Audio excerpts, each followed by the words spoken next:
मैंने बताया था कि नचिकेता यमराज के पास पहुंचते हैं और उनके घर पर 3 दिन 3 रात उनका उनका प्रतीक्षा करते हैं, क्योंकि यमराज कहीं बाहर गए हुए थे।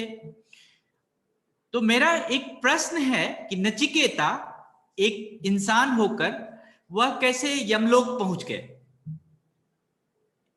वह किस रास्ते से यमलोक गए? उनको कौन सा साधन यूज किए कि वो यमलोक तक पहुंच गए? तो शाश्वती जी, कल का जो आपका प्रश्न है उसका आंसर यहां पर मिलेगा कि नचिकेता जो अर्थ है, नचिकेता का अर्थ है हिंदी में, उसको अंग्रेजी में कहते हैं नचिकेतते विचेष्टते। मतलब कि जो व्यक्ति प्रपंच से अलग है, छल से अलग है, सांसारिक कामनाओं से अलग है, वो ईश्वर की दिव्य धारणाओं के अनुशासन में रहता है, उसको हम नचिकेता कहते हैं। और नचिकेता जो यम के पास गए हुए थे, नचिकेता को पहले से ही अग्नि विद्या आती थी। वो अग्नि विद्या के ही माध्यम से नचिकेता यम के पास पहुंचे थे। लेकिन उन्होंने यम से ये प्रश्न क्यों किया कि अग्नि विद्या के बारे में बताइए? तो अग्नि विद्या के बारे में इसीलिए उन्होंने प्रश्न किया क्योंकि आम लोगों को अग्नि विद्या के बारे में इतना ज्ञान नहीं था। ये गुप्त विद्या है जिसके बारे में ज्ञान नहीं है। तो नचिकेता और यम की जो कहानी है वह एक गुप्त विद्या के रूप में है कि लोगों को, बहुत सारे लोगों को कहानी नहीं। जो आपने कहा कि मैंने कई बार इसको अपने बचपन में भी पढ़ा, बहुत सारे लोग, मैं इस कहानी को कम से कम नहीं तो ये मेरा 5वां 6ठा बार होगा मैं इस कहानी को सुना रहा हूं। बहुत सारे मंचों पे मैंने सुनाया इस कहानी को, फिर भी मुझे हर बार जब भी मैं इस कहानी को पढ़ता हूं तो मुझे कुछ नई सीख मिलती है। तो नचिकेता और यम की कहानी एक दिन पढ़ने की नहीं है, इसको बार बार पढ़ेंगे तो उसको बार बार आप अपने मन से, आप अपने ज्ञान से उसको इंटरप्रिटेट कर सकते हैं। तो मैं थोड़ी सी इस कहानी को आगे बढ़ाता हूं कि नचिकेता का जो पहला वर था कि वह हमारे पिता की संतुष्टि हो जाए, हमारे पिता सही हो जाए, हमारे को फिर से दोबारा वो एक्सेप्ट कर ले। तो वह जो पहला वर था वह लोक कल्याण के लिए था कि लोक, जो भी व्यक्ति है उसका कल्याण कैसे हो, लोग कैसे एक दूसरे से, जो उनके पिताजी हैं वो कैसे किसी को प्यार करना सीख ले, किसी को एक्सेप्ट करना सीख ले, कि हम कोई आवेश में ना आए, उसके बारे में था कि हमारे आवेश, हमारी आसक्ति, इन सब में कमी ना हो। इसके लिए पहला वर उन्होंने मांगा था। दूसरा जो वर मैंने कल बात किया था कि अग्नि विद्या के बारे में, कि जो ये परलोक है, इस लोक के बाद जो दूसरा लोक है, वहां पर हम पहुंचने के लिए, वहां जाने के लिए, इस लोक में अभी अपने शरीर रूपी, मनुष्य रूपी रूप में हमें क्या क्या कर्तव्य करने चाहिए, वो अग्नि विद्या है कि हम अगर कौन कौन सा काम करेंगे जिससे कि हमारा जो जीवन है हमारे मरने के बाद, या हम जो भी जिंदगी जी रहे हैं उसमें हमारा अच्छा सुधार आ जाए, तो वो उसको हम अग्नि विद्या के रूप में देखते हैं। और इसीलिए नचिकेता को यमराज ने चौथा वर जो दिया था बिना मांगे हुए, कि जब भी कोई अग्नि विद्या के बारे में बात होगी तो नचिकेता के नाम से जाना जाएगा। और ये अग्नि विद्या जो है नचिकेता विद्या के नाम से, त्रिविद्या के नाम से, बहुत सारे अलग अलग नामों से जाना जाता है। अब जो तीसरा वर था जो यमराज ने उसको कमिट कर चुका है, कमिट कर दिए थे नचिकेता को कि मैं तीसरा वर दूंगा, तो वह यमराज जो है पूछा कि अब आप तीसरा वर मांगिए। तो नचिकेता ने कहा कि मैं लोक कल्याण के लिए मांग लिया, मैं परलोक कल्याण के लिए मांग लिया, अब मैं आपसे जो तीसरा वर मांगता हूं वो आत्म कल्याण के लिए मांगता हूं, कि आत्मा का कल्याण, आत्मा का जो यथार्थ स्वरूप है, हम कैसे आत्मा से मिल सकते हैं, उसके उपाय को हम जानेंगे। और वही उपाय यमराज ने तीसरे वर के रूप में नचिकेता को बताया। और नचिकेता ने यहां पर यमराज के पास जो प्रश्न किया वह बहुत ही साधारण प्रश्न किया। और इस प्रश्न के बाद मैं बताऊंगा कि नचिकेता ने यह प्रश्न क्यों किया। नचिकेता ने यम के पास प्रश्न किया कि यमराज, जो मनुष्य है उसके सामने दो मत है, एक एक उस पे हमें उस विचार को सुनना चाहते हैं। तो नचिकेता, भगवान ने कहा कि क्या, यमराज ने कहा कि क्या नचिकेता, क्या दो वर है? तो नचिकेता कहते हैं कि भगवान, मृत मनुष्य के संबंध में एक बड़ा संदेह फैला हुआ है। जब लोग मर जाते हैं तो उसके बारे में बहुत लोगों को संदेह होता है। कुछ लोग कहते हैं कि मृत्यु के बाद आत्मा जो है उसका अस्तित्व रहता है, और कुछ लोग कहते हैं कि आत्मा का अस्तित्व नहीं रहता है। कुछ लोग कहते हैं आत्मा इस कभी नहीं मरती है, तो इसलिए वो आत्मा इसी पृथ्वी पर रह जाती है। और कोई लोग कहते हैं कि मृत्यु के साथ शरीर भी गया, आत्मा भी गई, सब चीज गया। तो दो जो मत है इसके बारे में हमें खुलकर बताइए। तो नचिकेता का जब यह प्रश्न हुआ तो नचिकेता ने यह प्रश्न कोई वर के रूप में मत नहीं मांगा। नचिकेता ने यमराज से यह प्रश्न उनके अनुभव के रूप में मांगा कि आप अपना अनुभव बताइए इसके बारे में। तो यही मेरा अभिष्ट तीसरा वर है। तो अब यमराज ने कहा कि ये तो जो प्रश्न है, यमराज मन ही मन बहुत ही प्रशंसा किया कि नचिकेता का बहुत ही तीक्ष्ण बुद्धि बालक है, यह बहुत ही गोपनीय प्रश्न को जानना चाहता है। और यह गोपनीय प्रश्न क्या है? यह गोपनीय प्रश्न इसीलिए है कि इस प्रश्न का उत्तर बड़े बड़े देवताओं ने भी नहीं समझा है, बड़े बड़े लोगों ने भी नहीं समझा, बड़े बड़े ऋषि मुनियों ने भी नहीं समझा है। तो इसीलिए यह जो है गोपनीय तत्व है। तो यमराज के मन में यह बात आ गया कि क्या मैं यह गोपनीय तत्व नचिकेता को बताऊं या ना बताऊं।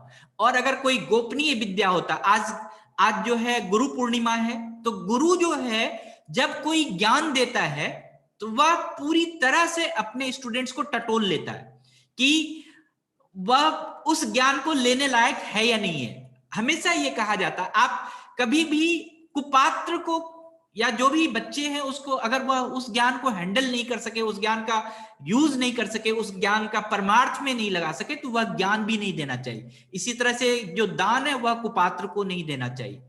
तो एज ए गुरु नचिकेता की यमराज ने परीक्षा लेनी स्टार्ट की कि उन्होंने कहा कि तुम सही बात है कि आत्म तत्व जो है कि बहुत ही इंपॉर्टेंट है, इसका वर्णन जो है कि तुम चाहते हो, लेकिन यह बहुत गोपनीय है, इसीलिए तुम इसके बदले में कोई और वर मांग लो, मैं तुम्हें आत्म तत्व के बारे में नहीं बताऊंगा।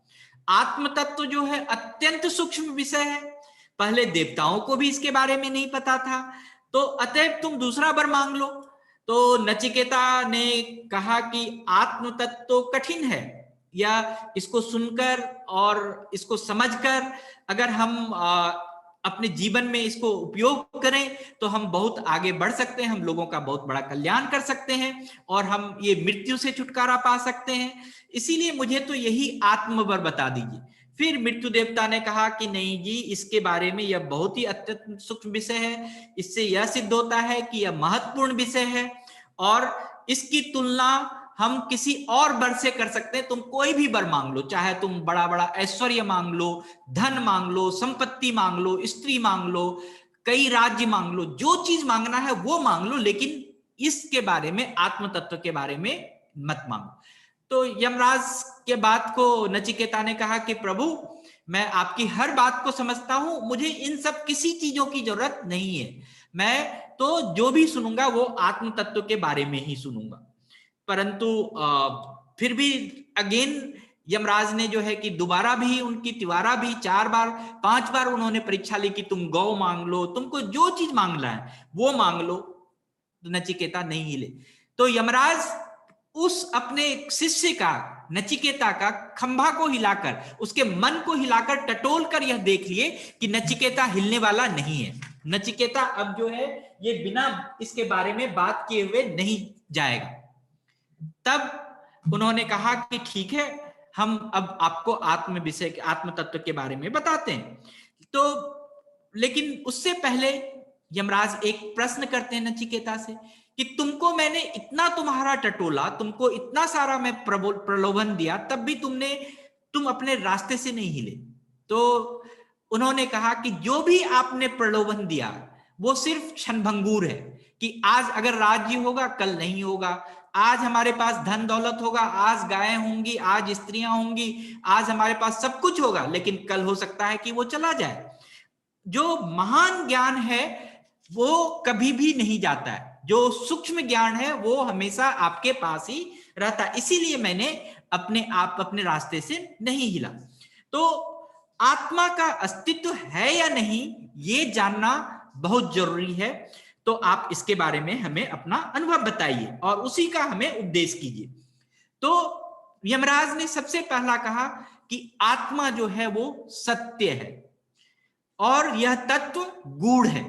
मतलब जो चीज सत्य होता है वह हमेशा गूढ़ होता है। उसको आप जो चीज दिखता है जैसे वह वैसा नहीं होता है। आप हमेशा दुनिया में इसी चीज को मान के चलिए, आपको जो भी चीज दूर से दिखता है, हो सकता है किसी व्यक्ति की मुस्कुराहट आपको दिख रही हो लेकिन अंदर से कुछ और हो सकता है मेरी आवाज आपको ऐसी सुनाई पड़ रही है लेकिन हो सकता है उस आवाज में कुछ और चीज हो।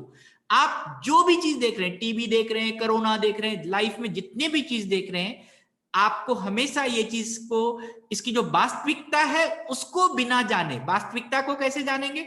वास्तविकता को स्वयं अध्ययन करना होगा, उसके बारे में स्वयं। अगर जब तक आपका दिमाग नहीं कहेगा, आपका मन नहीं कहेगा, आपका चित्त नहीं कहेगा कि ये ऐसा होता है, तब तक वह सत्य नहीं होता। तो सत्य जो है उसका जो अनुभव है वो खुद आपको स्वयं करना होता है। तो यमराज ने नचिकेता से कहा कि यह आत्म तत्व जो है वो कल्याण का मार्ग है, इससे हम कल्याण कर सकते हैं। और उसने कहा कि दूसरा भी मार्ग है। दूसरा मार्ग क्या है?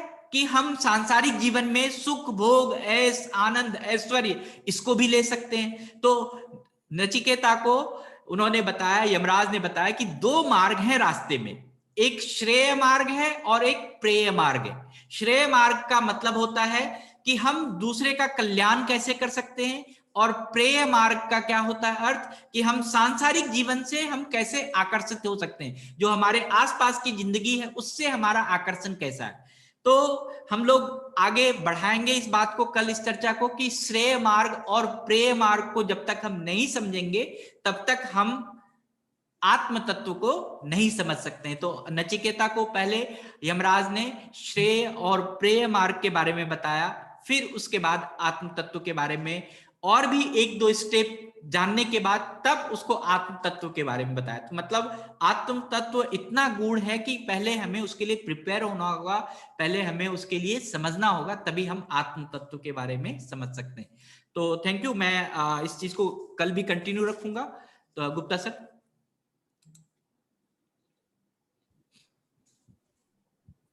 नाम सर। हाँ।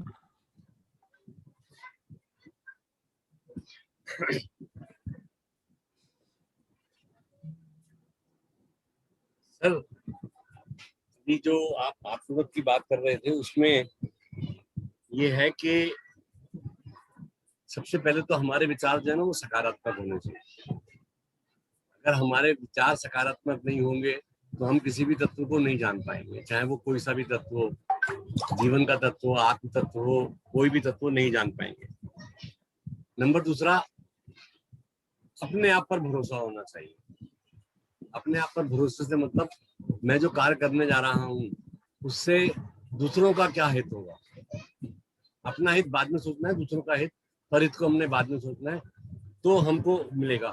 और तीसरी बात जो है, ईश्वर पर भरोसा रखना चाहिए। कि वो कहते हैं ना, मेरा मुझ में कुछ नहीं, जो कुछ है सबको, तेरा तुझको सौंप दूं, क्या लागेगा मोह। कि जो इंसान में जो मैं है, ये मेरा है, ये मेरा है, ये मेरा है, ये मेरा है, ये मैंने किया, ये मैंने किया, ये चीजें नहीं आनी चाहिए। अगर ये चीजें रहेंगी तो हम कभी भी आत्म तत्व को बात नहीं हो सकते। तो मैं को हमें ताकना चाहिए।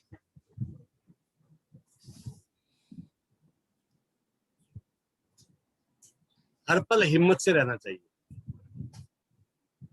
मतलब हमारे अंदर नकारात्मक सोच नहीं आना चाहिए, हमेशा सकारात्मक सोच आनी चाहिए। हिम्मत रहेगी तो जिंदगी हमारी खुशहाल होगी, और जब जिंदगी खुशहाल होगी तो वही आत्म तत्व है, वही हमको आत्म तत्व प्राप्त होगा। तीसरी बात जो मैं कहना चाहता था कि अर्पण और समर्पण। अर्पण देना और समर्पण, अपने आप को किसी के हवाले कर देना। मैं लोग बाग यहाँ पर बांके बिहारी जी के मंदिर में जाते हैं, मथुरा में, वृंदावन में, वहां जाकर के लोग बाग हाथ ऊपर कर देते हैं। तो मैंने एक सज्जन से पूछा, मैंने कहा ये हाथ ऊपर क्यों करते हैं? तो बोले ये मैं हाजिरी लगा रहा हूँ सर, आई एम प्रेजेंट। तो मेरे को बड़ा आश्चर्य हुआ। मैंने कहा भाई साहब ये वो नहीं है, ये ठाकुर जी हैं। कि जब कोई कहता है ना हैंड्स अप, तो हम हैंड्स अप क्यों करते हैं कि भाई मैंने समर्पण कर दिया आपको, आप जो करना चाहते हैं करो, आपके हवाले हूँ। तो अर्पण माने देना और समर्पण माने पूर्ण रूप से दे देना कि भाई मैं आपके हवाले हूँ, आपको जैसे रखना है, जैसा चाहिए वैसा करते जाइए, तो आपको अपने आप मार्गदर्शन होता जाए। धन्यवाद sir. Thank you, thank you. आज किसी को कोई ग्रेटिट्यूड है, कोई धन्यवाद देना चाहते हैं?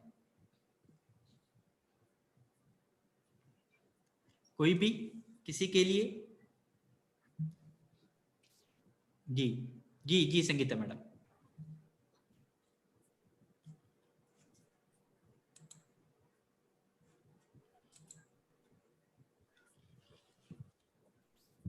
वंशिका जी ने लिख के भेजा है, बोला नहीं है। सर मेरा है श्रीहान विशाखा वर्मा जी, जो डांसर है और भी बहुत कुछ है, डांस भी सिखाती है, तो श्रीहान उनका क्लास करता है। ये तो बहुत बड़ी बात है कि वो स्पेशल चिल्ड्रन को डांस सिखाती है, लेकिन उससे भी ऊपर जाके वो हमारे लिए, मतलब हम मदर्स के लिए सोचती है। और कल मैंने उनका डांस क्लास ज्वाइन किया, आई एम सो हैप्पी। तो उनको मेरा प्रणाम कि वो इतना सोचती है हमारे लिए। और वहाँ सिर्फ स्पेशल मदर्स नहीं, जो मदर्स बच्चे को टाइम देते देते खुद को भूल चुकी है, उन लोगों को भी एक प्लेटफॉर्म देने की कोशिश करी है। तो मुझे बहुत अच्छा लगा उनका ये स्टेप। तो उनको ग्रेटिट्यूड मेरे तरफ से।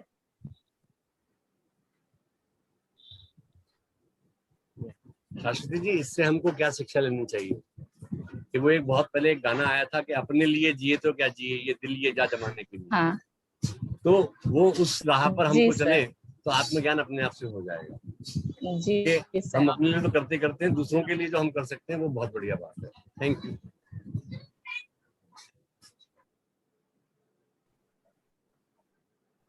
आपका प्रॉब्लम होगा, मैंने सबको अनम्यूट कर रखा है। जी बोलिए। सर आज का जो आभार है वो डॉक्टर राहुल अग्रवाल की ओर से आपके लिए और इंदिरा मैम के लिए है कि आपने उनको एक प्लेटफॉर्म दे दिया जिससे वो अपने स्वर्गीय माता पिता को आखिरी श्रद्धांजलि देने के लिए अधिक से अधिक लोगों को जोड़ सके। वो इस कार्य को करने में असंभव हो रहे थे, आपकी मदद से वो आज अपने सारे परिवार को, जो कि बहुत दूर दूर बैठे हैं और इस परिस्थिति में नहीं आ पा रहे हैं अंतिम श्रद्धांजलि के लिए, तो वो उस प्लेटफॉर्म के जरिए सभी को जोड़ पा रहे हैं। तो उनकी तरफ से आप दोनों के लिए बहुत बहुत आभार। हमारी तरफ से भी उनको श्रद्धांजलि। और ये तो है ही, जितना हम कर सकते हैं उतना करना चाहिए, और उससे थोड़ा एक लिमिट अप, एक लेवल अप करना चाहिए, मेरा ये मानना है। और विशाखा जी के बारे में तो हम लोग सभी जानते हैं, वो मन भावन में भी आई थी और बहुत ही अच्छी हैं, बहुत ही अच्छे कोरियोग्राफर है, बहुत ही अच्छी डांसर है। और खास करके जो आपने बताया कि वो स्पेशल नीड वाले लोगों के लिए इतना काम करती हैं, सो रियली विशाखा जी को भी बहुत बहुत धन्यवाद। यस इंदिरा, आप कुछ कहना चाहते हैं? आज मेरा ग्रेटिट्यूड मेरे मम्मी पापा को है, क्योंकि आज बुद्ध पूर्णिमा है, तो वो मेरे प्रथम गुरु है, तो उनको, उन दोनों को मेरा नमन। ठीक। सो आज के ग्रेटिट्यूड में मेरा है कि जितने भी गुरु हैं, यहाँ पर गुप्ता सर हैं, जितने भी लोग हैं, जितने भी आपके सीनियर हैं, जिससे भी आप कुछ भी सीखे हैं लाइफ में, कुछ भी एक भी चीज सीख लिए तो आपके गुरु, चाहे वो आपसे छोटा हो, बड़ा हो, आपका हम उम्र हो, कोई भी हो। तो मैं जिन जिन लोगों से सीखा हूँ, जाने अनजाने, नोन अननोन, सभी को मेरी तरफ से बहुत बहुत धन्यवाद, सभी गुरुओं को धन्यवाद। कोई प्रश्न है तो we have only 1 minute left. Yes, किसी के पास कोई प्रश्न नहीं? Okay, so thank you very much.